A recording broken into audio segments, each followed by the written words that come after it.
ఎవరు ఎన్ని చెప్పినా ఏం చేసినా సినిమా చాలా బాగా ఆడడానికి నాకు తెలిసి there is only one reason అండి. అది జనానికి సినిమా బాగా నచ్చాలి. వెళ్ళిన ప్రతివాడు బయటకు వచ్చి 10 మందికి ఈ సినిమా బాగుందని చెప్పాలి. అలా చెబితేనే ఓ సినిమా బాగా ఆడద్ది. అలాగా చెప్పారు కాబట్టి, చూసిన ప్రతివాడు పక్కాడికి వెళ్ళి సినిమా చూడమని చెప్పారు కాబట్టి ఈ సినిమా ఇంత బాగా ఆడుతుంది. లేకపోతే ఇంత బాగా ఆడడానికి అవకాశం లేదు. సో ఇంత బాగా ఆదరించిన ఈ మౌత్ టాక్ తీసుకొచ్చిన ప్రజలకు కానీ, ఈ చూసిన వారికి కానీ అందరికీ మీడియా ముందుకు వచ్చి నేను ఒకసారి ఇంత పెద్ద హిట్ అయినందుకు మీ అందరికీ ఒకసారి నమస్కారం చెప్పుకోవాలని, కృతజ్ఞత చెప్పుకోవాలనిపించి వచ్చాను. బోయపాటి గారు మంచి సినిమాలు ఇదివరకు తీశారు.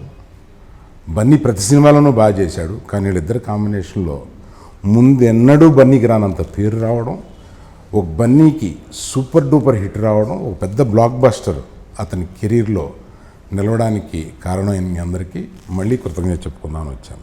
సినిమాల్లో కొన్ని వరవళ్ళు అయ్యే ఉంటాయి, ఇక్కడికి వచ్చారు అక్కడికి వచ్చారు అనేది. అలాగా 100 crore క్లబ్కి ఎంతమంది చేరారు, ఎన్నిసార్లు చేరారు అనేది కూడా ఒక వరవడి కింద జరుగుతూ వస్తుంది. అలాంటి దాంట్లో బన్నీ రెండోసారి 100 crore క్లబ్ని క్రాస్ చేయడం అనేది ఒక అనుకోవడానికి చెప్పుకోవడానికి చాలా సంతోషకరమైన విషయం.